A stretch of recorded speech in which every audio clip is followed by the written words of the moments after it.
Bienvenue, vous êtes dans la bulle. Salut à toutes et à tous, j'espère que vous allez bien. Écoutez, aujourd'hui c'est un numéro exceptionnel. Bonjour Samuel, ça va? Ça va, merci. Ok, vous l'avez reconnu, je pense que vous l'avez reconnu. Si vous ne l'avez pas reconnu, allez, session de rattrapage, c'est maintenant. Bienvenue, vous êtes dans la bulle. Salut Samuel, Samuel Moutoussamy, c'est bien cela? C'est bien ça, c'est moi. Ça va Sam? Ça va, merci. Bon, Sam, je suis vraiment content de t'avoir ici sur le plateau dans la bulle. Samuel, est-ce que tu peux nous dire, s'il te plaît, qui tu es, ce que tu fais? Je suis Samuel Moutoussamy, je suis un joueur de foot professionnel qui joue au FC Nantes et en sélection nationale du Congo. D'accord. Donc tu es à la fois en France, enfin en Europe et en Afrique. C'est exactement Ok. ça. On va voir un petit sujet, d'accord? Et on se retrouve juste après ça. There were days where I barely had sleep, but I had to work more than competition. I can't live like the opposition, living everything I dreamed of, doing everything you think of. The way I work, I'm on the brink of doing numbers like a brink truck.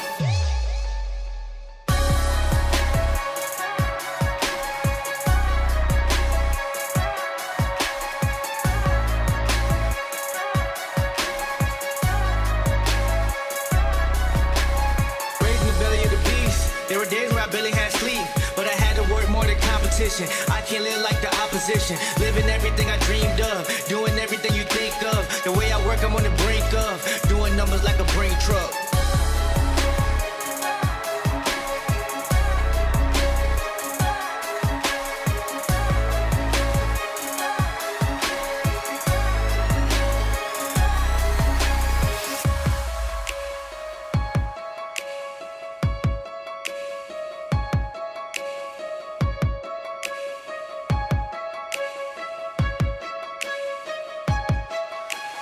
Raised in the belly of the beast. There were days where I barely had sleep, but I had to work more than competition. I can't live like the opposition, living everything I dreamed of, doing everything you think of. The way I work, I'm on the brink of doing numbers like a brink truck.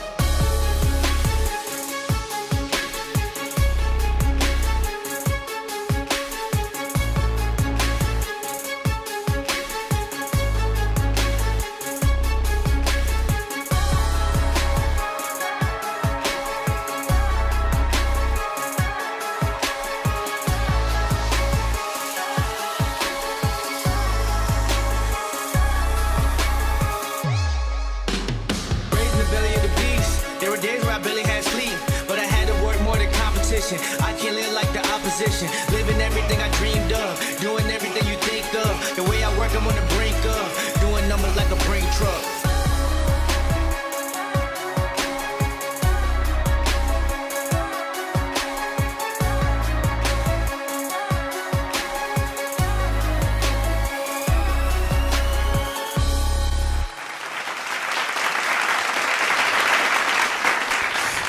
Eh bien, écoute Samuel, alors tu as vu, vous l'avez peut-être compris, il y avait un petit clin d'œil à la fin avec Cécile Chebaon qui est donc la maman du léopard ici présent. Voilà. Samuel, est-ce que tu peux nous raconter tes débuts? Où est-ce que tu as démarré? J'ai commencé dans mon club, le club de ma ville, l'AS Meudon. J'ai commencé à l'âge de 8 ans, ouais, 8-9 ans, et j'ai fait toutes mes premières classes là-bas. Dans les Hauts-de-Seine, c'est dans le 92, donc tu as démarré à Meudon. C'est l'AS Meudon. exactement ça. Tu as envie de faire du foot ou pas quand tu es petit? Qu'est-ce qui se passe? C'est vraiment un truc que tu as envie de faire ou C'est juste pour m'amuser avec mes amis. C'est juste une passion, un plaisir. Quand je suis vraiment jeune, je ne pense pas à devenir professionnel. C'est un rêve comme un autre. comment tu as été remarqué alors? Notre coach nous a inscrits à des détections pour rentrer à Clairefontaine. Mais on ne le savait pas. Donc on les a fait comme ça pour le plaisir et on a passé les tours au fur et à mesure. Et on s'est rendu compte de là où on mettait les pieds. Et c'est là que les choses ont commencé. Attends. Tu es en train de nous dire que toi, tu ne rêvais pas comme 80% des mômes, tu ne voulais pas forcément être footballeur professionnel, tu jouais comme ça, et en fait on est venu te chercher. C'est ça? Oui, c'est ça. Je joue au foot vraiment pour le plaisir. Je joue avec mes amis et il y a cet événement-là de faire les détections pour Clairefontaine et ça se déroule comme ça, j'y pense pas vraiment et après je m'en rends compte une fois qu'on met les pieds là-bas, quoi. Donc tu te retrouves à Clairefontaine. Clairefontaine, est-ce que tu peux nous dire un petit peu, pour ceux qui ne connaissent pas, ce que c'est que Clairefontaine, pour les profanes, parce qu'il y en a forcément, c'est quoi Clairefontaine?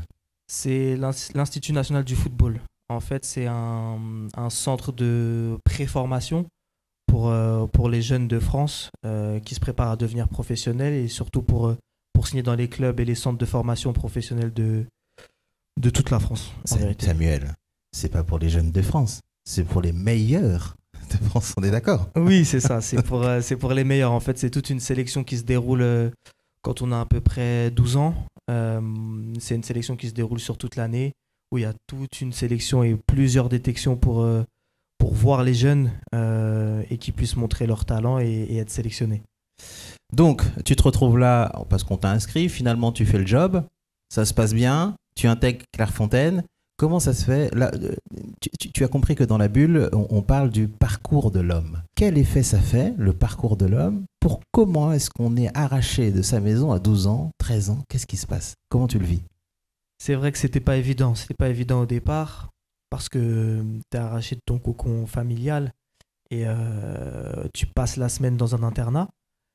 Maintenant, c'est vrai que c'est pas non plus des mois et des mois.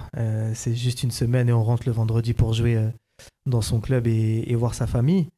Mais on est à l'école là-bas. On est allé à l'école là-bas. On n'est plus dans le quotidien habituel de sa famille, de ses frères et sœurs. Donc c'était un peu compliqué au départ. Mais on s'est reconstruit une famille aussi là-bas parce qu'on était tous dans le même cas. On était une promotion d'à peu près 20 joueurs. Et on s'est tous soudés comme ça avec le manque. Finalement, tu te retrouves à l'Olympique Lyonnais. Tu as fait partie des derniers sélectionnés. Comment est-ce que tu vis ce moment-là où tu es sélectionné à Lyon? Franchement, c'était un moment très particulier parce que c'est vrai que j'avais un peu peur. J'avais un peu peur de ne pas signer pendant ces années à Clairefontaine, de ne pas signer dans un centre de formation. Et j'arrive finalement à signer à Lyon dans les derniers mois avant la fin. Et du coup, je suis très fier. Je suis très fier de pouvoir faire mes preuves dans le meilleur centre de formation à l'époque de France, qui est l'Olympique Lyonnais. Du coup, c'est vraiment une très grande fierté et j'ai vraiment hâte d'y être. Tu as été un des derniers choisis. Pourquoi, à ton avis? Ça, c'est une question très difficile parce que j'ai pas forcément la réponse. Dis-moi. Je pense que j'ai été dans les derniers sélectionnés, peut-être parce que j'étais pas encore totalement prêt, peut-être que j'étais pas encore au niveau requis et que j'ai dû justement me construire et faire mes preuves au fur et à mesure des années, alors que d'autres avaient déjà signé avant même d'entrer à Clairefontaine. Eh ben moi, je suis pas d'accord avec ça. J'ai toujours cru ça, mais là maintenant, à l'instant où je te parle, eh ben, je pense que c'est autre chose. Okay. Je pense qu'en fait, tu es un casse-tête pour les gens. On ne sait pas où te mettre. Possible. Et à chaque fois, c'est la même chose. Ça se répète, on en reparlera plus tard. Pardon, hein, excuse-moi, mais tu vois ce que je veux dire ou pas? Ouais, je vois très bien. Pourquoi? Parce que finalement, tu es pris par le meilleur centre, c'est-à-dire l'Olympique Lyonnais. C'est-à-dire que c'est quand même assez symptomatique. C'est-à-dire que tu n'as pas signé n'importe où. Bref, on enchaîne. Quel aspect du jeu tu as particulièrement développé pendant tes jeunes années de formation? Durant mes jeunes années de formation, j'ai surtout développé ma technique et mon intelligence de jeu. C'est vrai qu'on m'a souvent répété que j'avais une certaine vision de jeu, que j'avais une technique plutôt pas mal. Mais une fois arrivé à Clairefontaine, je me suis rendu compte que non, en vérité, je suis assez, dans la norme en termes de technique, je suis assez dans la norme en termes de talent. Mais par contre, c'est vrai que l'intelligence de jeu, j'avais une certaine avance et je me suis vraiment focalisé là-dessus. L'INF Clairefontaine, c'est d'abord l'apprentissage de comment jouer au foot. Et comment jouer au foot, ça commence par le cerveau, ça commence par les déplacements et les postures.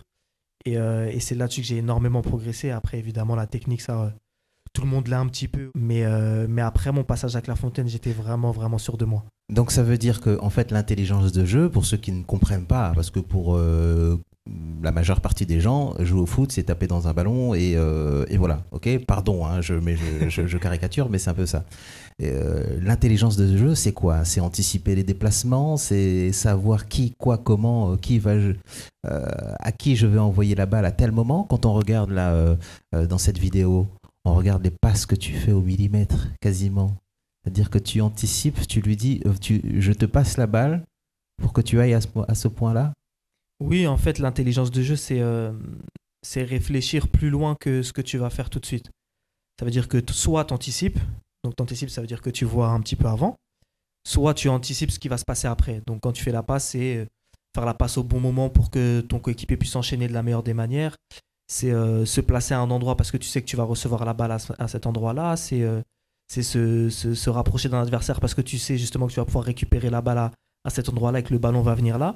C'est tout ce genre de petits détails. Après, c'est surtout aussi savoir se sortir des situations un petit peu compliquées. Mais voilà, c'est ce qu'on appelle l'intelligence de jeu dans le foot. Tu as vu le jeu de la dame? Le jeu de la dame? Le jeu de la dame sur Netflix. Ce jeu d'échecs. Non, je connais, mais j'ai pas regardé. Tu l'as pas vu? Non. Eh ben, elle voit les coups avant. T'es comme ça, en fait. Tu vois les coups avant, c'est ça. C'est ce que tous les joueurs essayent de faire, en vérité.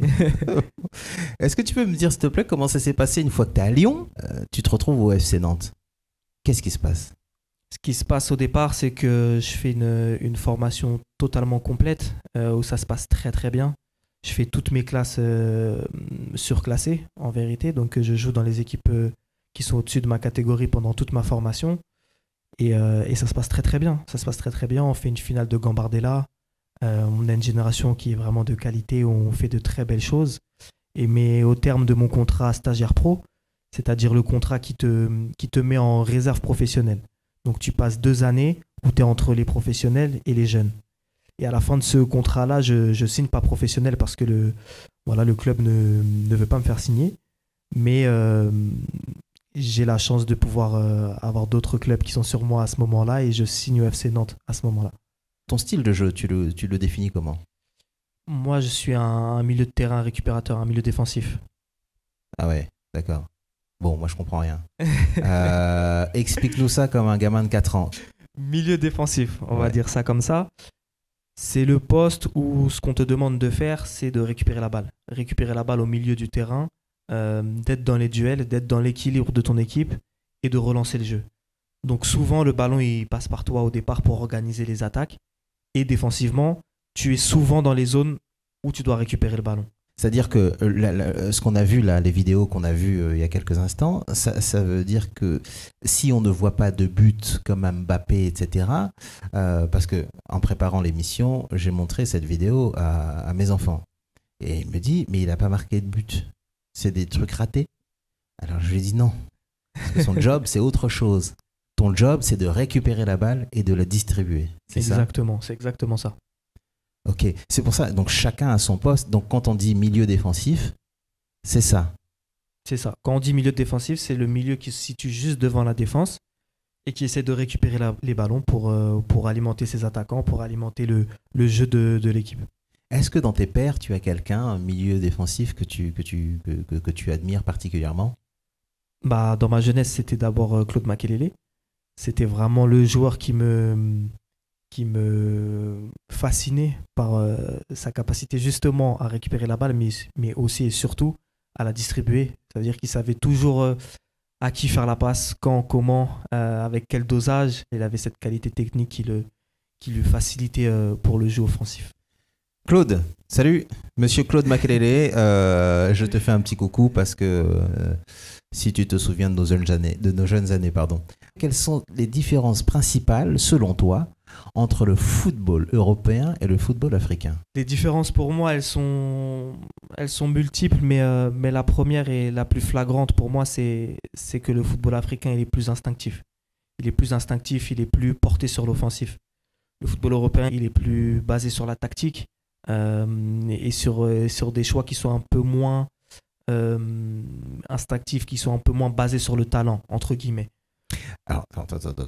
Ça veut dire quoi? Ça veut dire que ce que tu es en train de me dire là, moi, si je comprends ce que tu m'as dit tout à l'heure concernant ton jeu, toi, a priori, tu te sens plus à l'aise dans le football européen puisque tu anticipes, tu es assez tacticien, tu vois, tu comprends, tu vois ce que je veux dire? Donc...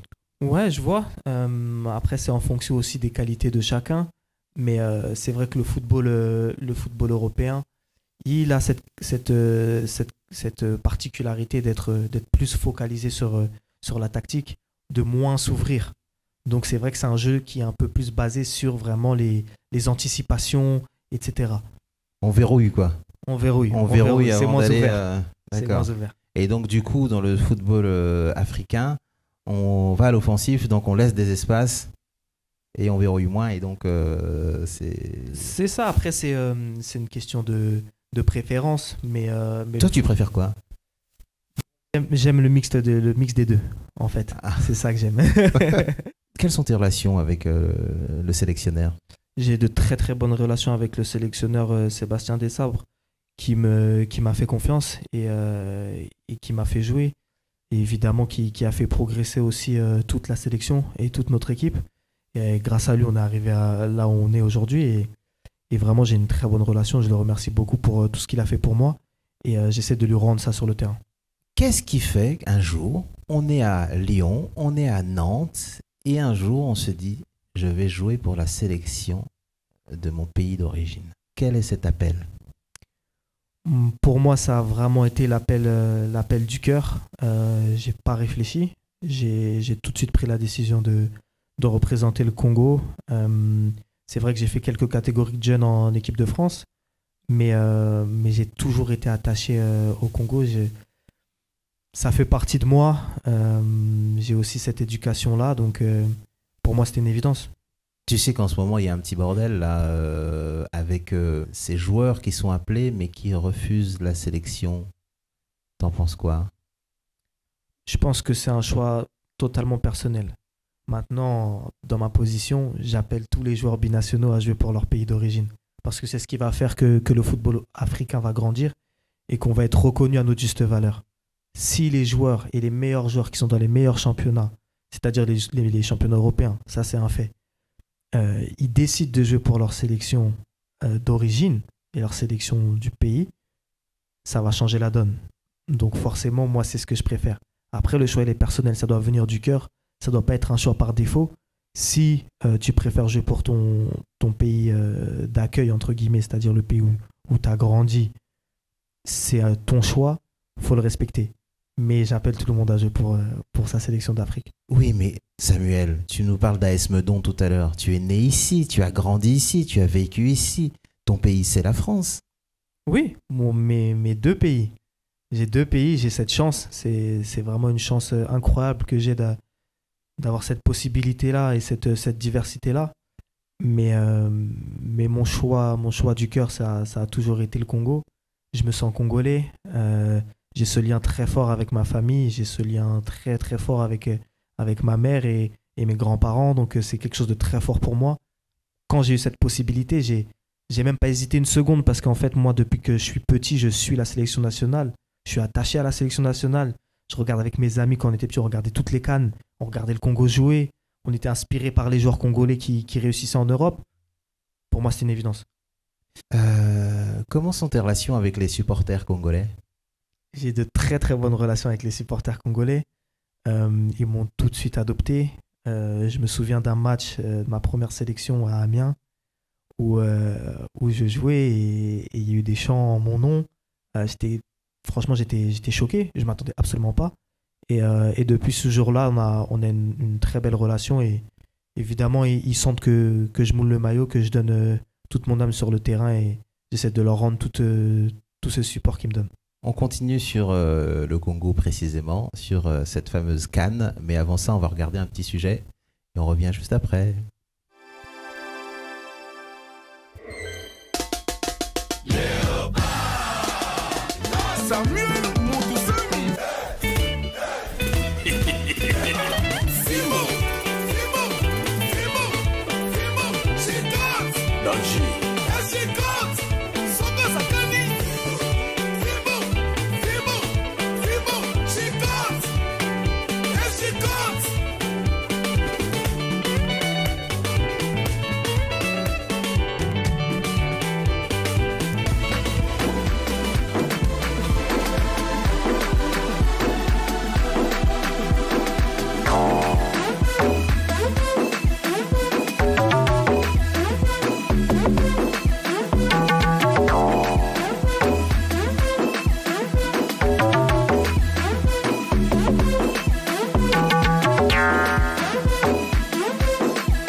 C'est marrant parce que maintenant, on comprend mieux le jeu. On comprend mieux ce qu'il fait quand on voit ça. Samuel, comment s'est passée cette CAN? Cette CAN, elle s'est très très bien passée. Évidemment, le compétiteur en moi est un petit peu frustré et déçu de ne pas avoir acheté cette troisième place. Et c'était vraiment une très belle compétition. On a fait une très belle CAN, on est très fiers. Pardon, mais vous venez de nulle part. Enfin, quand je dis vous, je suis congolais. On vient de nulle part quand même. Oui, c'est vrai qu'on a travaillé dans l'ombre, comme on dit. Ça fait 1 année et demie, voire même 2 ans qu'on travaille, qu'il y a un nouveau staff, un nouveau coach. On travaille beaucoup, on a fait beaucoup d'efforts et on s'est remis d'aplomb, comme on dit. On a su le faire et on a bien préparé cette compétition. On savait qu'on avait notre carte à jouer, mais il fallait le démontrer. On l'a fait pour en refaire le pays et franchement, je pense que ça a été une réussite. Ah bah ça a été une très grande réussite. Comment tu gères la pression? La pression, c'est vrai que c'était quelque chose de très, très important durant la compétition. C'était la manière de gérer la pression qui allait influencer sur notre parcours. On sait que le peuple congolais est très exigeant, qu'ils attendaient beaucoup de nous, surtout par rapport aux CAN précédentes qu'on a faites, on a été plutôt moyen. Donc on avait beaucoup de pression sur les épaules, mais on s'est focalisé sur nous, on s'est focalisé sur les efforts qu'on allait fournir tous ensemble.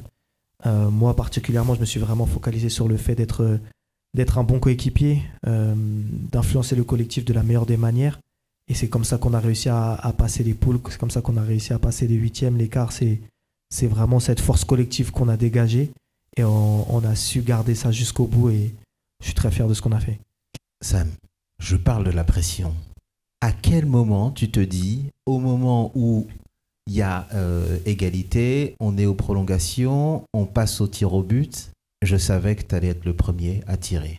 Je me dis, mais qu'est-ce qu'il fait? Mais il faut être fou pour gérer cette pression en se disant, ok, je me présente. Est-ce que c'est toi qui te présente ou est-ce que c'est le coach qui dit, tiens, Sam, tu vas tirer en premier? Non, c'est moi qui me présente pour tirer. Je fais ça parce que je le sens, pour commencer, et surtout que j'ai envie de montrer à mes coéquipiers qu'on est tous ensemble, que peu importe qui tire, on doit être soudés, qu'on doit le soutenir et que tout est possible.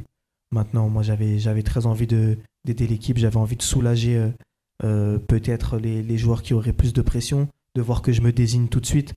Ça allait désinhiber tout le monde et c'est ce que j'ai essayé de faire, tout simplement. Ok, mais on se dit, il y a tout un pays, il y a un continent qui te regarde. Et quand il y a un continent, le continent, quand tu connais la taille du continent africain, tu regardes par rapport aux autres continents. Aujourd'hui, on le sait, ça n'a absolument rien à voir. On est 10 fois plus grand. Donc tous les yeux sont rivés sur toi. Mais en plus, maintenant, désormais, les Européens, les Américains, tout le monde te regarde. Et là, c'est toi, tes pieds, la balle.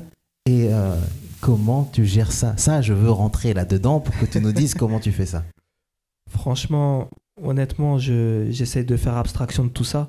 Je me concentre sur moi-même. Je me concentre sur moi-même, sur ma détermination.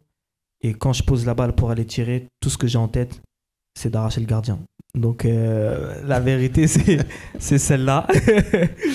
Je me concentre sur moi-même. Je fais tout pour avoir le bon geste. Et je me fais confiance. Maintenant, la vérité, c'est que parfois, tu peux louper. Mais ça fait partie du métier. Et je pense que le fait de se désigner et de prendre cette responsabilité-là, ça te fait grandir, que tu rates ou que tu la mettes, ça va te faire grandir. Donc c'est dans ce point de vue-là que je me désigne. Comment ça s'est passé avec Chancel quand il rate ce penalty? Comme je le disais juste avant, c'est le métier. Parfois tu marques, parfois tu rates. C'est le jeu. Il faut savoir accepter. Et Chancel, il a toute l'expérience requise pour pouvoir accepter. Après, évidemment qu'il était déçu, comme nous tous. Mais ça fait partie du jeu. Il a fait une CAN exceptionnelle. Donc, franchement, on est tous fiers de lui. Tout le pays est fier de lui. On ne va pas retenir ça. Et vraiment, ça fait partie du jeu. Justice de Dieu, il y en a. Tu sais qu'il y a un nouveau prénom qui est donné maintenant, c'est Judiana. Voilà, j'ai vu ça. Ah, ça, c'est à la congolaise. On est bien dedans. Avant, c'était Plamédi, plan merveilleux de Dieu. Il y a des copains il y en a parmi vous. Il y a des Plamédi dans le coin, non? Ouais. Plan merveilleux de Dieu. Et puis il y en a bien d'autres évidemment. Aujourd'hui c'est jeudi Yana, c'est magnifique. Est-ce que tu peux nous dire s'il te plaît, toi, tes moments les plus mémorables de cette CAN? Franchement, cette qualification au penalty contre l'Égypte, c'était un moment très très très très fort. C'était extraordinaire ce qu'on a vécu dans les vestiaires, la communion qu'on a eue avec le public, la communion qu'on a eue ensuite avec nos familles. C'était extraordinaire. Comme tu l'as dit précédemment, on ne nous attendait pas là. Et le fait d'éliminer l'Égypte, qui est un prétendant au titre, c'était vraiment c'était marquant. C'était marquant, on s'en souviendra. Et je pense que le peuple congolais va s'en souvenir encore longtemps.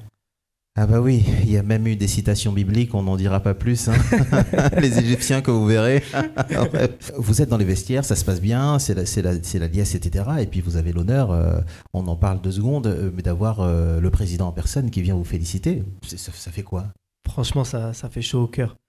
Le président est vraiment très attaché à la sélection et il nous supporte. Il représente le pays, donc on est très honoré quand il vient nous féliciter. Et voilà, on pense surtout à la victoire. Et il est aussi heureux que nous, donc c'est un plaisir. Et ce qui est quand même assez incroyable, c'est qu'en fait, il vient voir chacun des joueurs. C'est-à-dire, il va voir chacun des joueurs, il dit un mot à chacun des joueurs.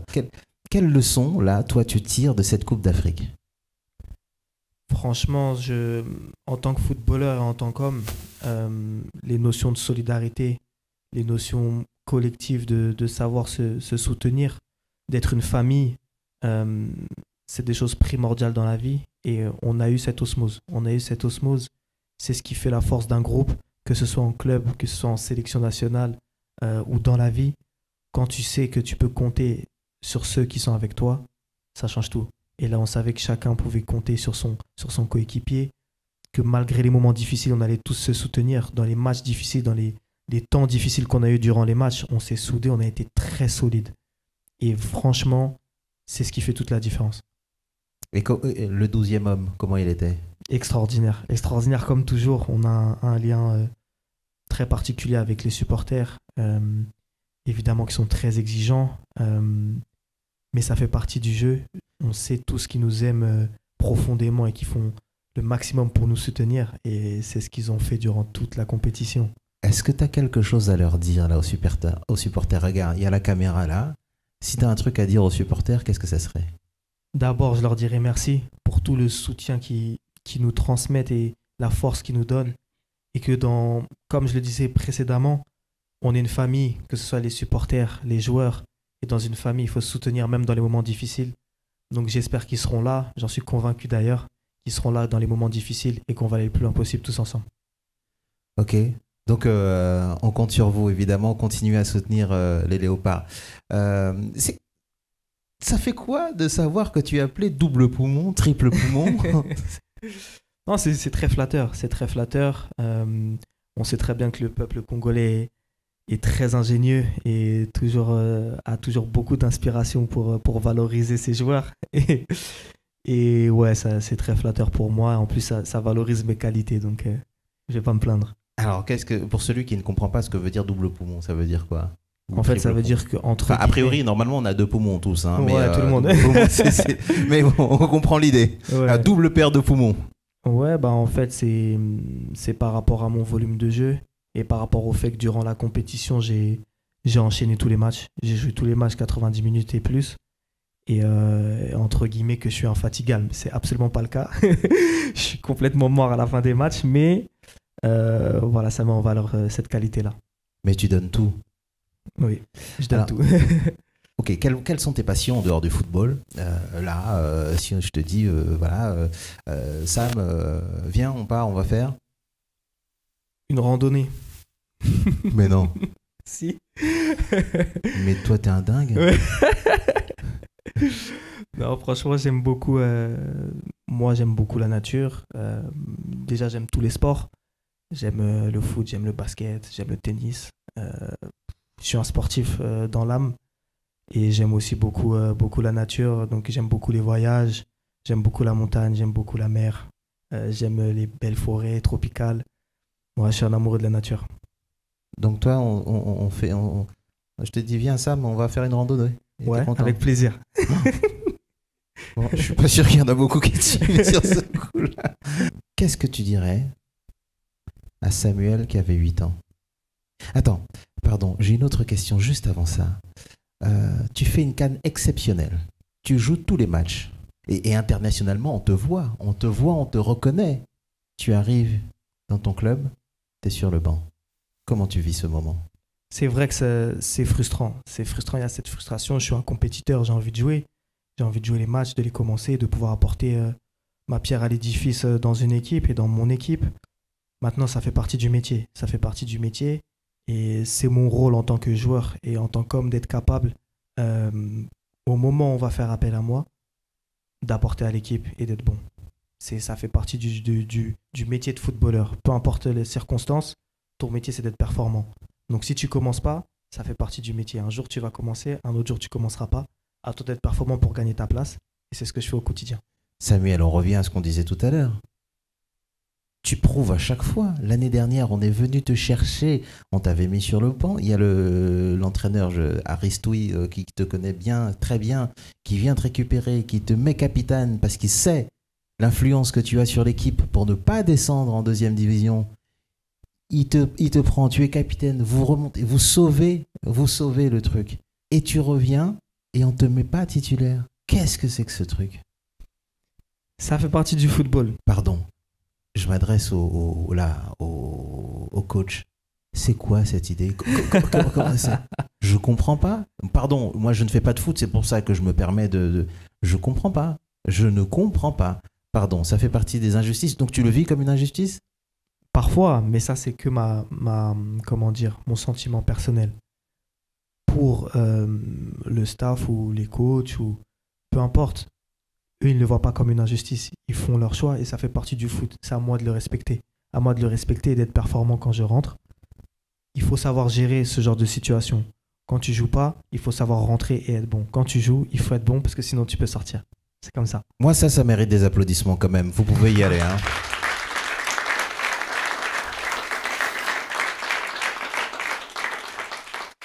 Que dirais-tu à Sam, qui a 8 ans, là? Regarde-le, il est là. Qu'est-ce que tu lui dis? Et à travers ce Sam-là, tous ceux qui ont 8 ans. Je dirais de continuer à se battre, de continuer à se battre quoi qu'il arrive, même dans les moments difficiles. Continue à te battre, continue à croire en toi, et il y a des belles choses qui vont arriver.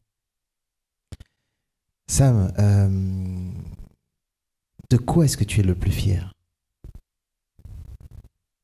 Ma plus grande fierté, honnêtement, c'est de voir la joie et la fierté dans les yeux de ceux que j'aime, dans les yeux de ma famille, dans les yeux de mes amis. Peu importe les circonstances, quand je joue, c'est pour les rendre fiers. Et les rendre fiers, ça me rend fier moi-même. J'ai l'impression de faire ce pourquoi je suis en vie. C'est de donner le meilleur de moi-même sur le terrain et d'être aligné avec moi-même. La famille est importante pour toi, très importante pour toi. On voit souvent ta maman qui est dans le coin, on voit ton dans le petit sujet, on voit ta compagne. Est-ce que tu as un mot à leur dire là comme ça? Là comme ça, j'ai envie de leur dire merci. Merci parce que ils sont ma force. Tout ce que j'ai réussi à accomplir depuis le début de ma carrière, je le dois à ma famille et je me le dois à moi-même parce qu'on est soudés. On est soudés, on fait qu'un. Ma femme qui est au quotidien avec moi tout le temps, qui me supporte. Et c'est pas facile tous les jours. Et évidemment ma famille qui a toujours été là depuis le premier jour. Et franchement, je leur dis merci, mais c'est pas fini, il y a encore des choses à faire. Ici, on est au Cercle Nyiragongo. Le Cercle Nyiragongo, c'est l'association de la diaspora congolaise, la République démocratique Congo, qui ose, qui agit. Et qu'est-ce que toi, en tant que léopard, qu'est-ce que selon toi tu pourrais apporter? Franchement, j'ai beaucoup d'ambition par rapport au pays. J'ai beaucoup d'idées que j'aimerais mettre en pratique. Mais pour l'instant, je ne veux pas encore le faire. Mais je pense qu'il y a énormément de choses à faire pour le pays, qu'il y a beaucoup de de passerelle à créer pour dynamiser le pays, pour le faire grandir. Moi, à ma petite échelle, par rapport au sport, évidemment, par rapport au football, créer des infrastructures, créer des clubs, créer des centres de formation. Il y a énormément de choses à faire. Je suis convaincu qu'on va y arriver. Je suis convaincu que le sport congolais en général, et plus précisément le football congolais, va grandir et on va encore créer des pépites. Donc comment tu vois la suite de ta carrière, les prochains défis à relever pour toi? Je vois beaucoup de choses. Évidemment, j'ai pas mal d'ambition parce qu'on est en train de créer quelque chose de positif pour les Léopards, pour le football congolais. On a de belles échéances qui arrivent. On a cette Coupe d'Afrique au Maroc. On a cette qualification à aller chercher pour la Coupe du Monde. On va faire étape par étape, évidemment. L'ambition première, c'est de se qualifier pour la CAN au Maroc, pour ensuite aller se qualifier pour la Coupe du Monde et aller le plus loin possible. Pardon, d'ailleurs, merci. Cette fameuse préparation de Coupe du Monde, on se voit aujourd'hui alors que normalement tu ne devais pas être là. Ouais, c'est ça. Qu'est-ce qui s'est passé? Tu sais pourquoi est-ce que... Je ne sais pas exactement. J'ai été informé récemment qu'il n'y aurait pas de rassemblement sur cette trêve de mars. Je n'ai pas plus d'informations. C'est une décision de la fédération. Donc, ils essaient de prendre les meilleures décisions pour nous et pour l'équipe. Donc, je suppose qu'il y a une très bonne raison à cela. Bon, en tout cas, moi, je vous remercie. Grâce à ça, je fais le truc, mais j'ai rien compris en même temps, parce que moi, je pensais que Sam ne serait pas là. Finalement, il est là, donc tant mieux pour nous. Sam, est-ce que tu as quelque chose? Il y a une question que je ne t'ai pas posée, que tu aurais aimé que je te pose. Non, pas spécialement. Non. Non, tout a été dit, je pense. Tout est dit. Bah, écoute, merci Sam. C'était très particulier de t'avoir ici et je suis très fier de te voir et de voir comment tu évolues, de voir comment tu grandis. Désormais, le numéro 8 sur le terrain, est-ce qu'on peut l'applaudir bien fort, s'il vous plaît?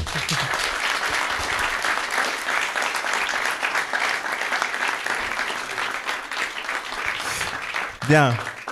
Ok, merci beaucoup. C'était Samuel Moutoussamy qui était avec nous. C'était dans la bulle, le joueur du FC Nantes et le Léopard de la République démocratique du Congo qui était avec nous ici dans la bulle avec le cercle Niragongo. Merci à toutes et à tous. À bientôt. Ciao, ciao.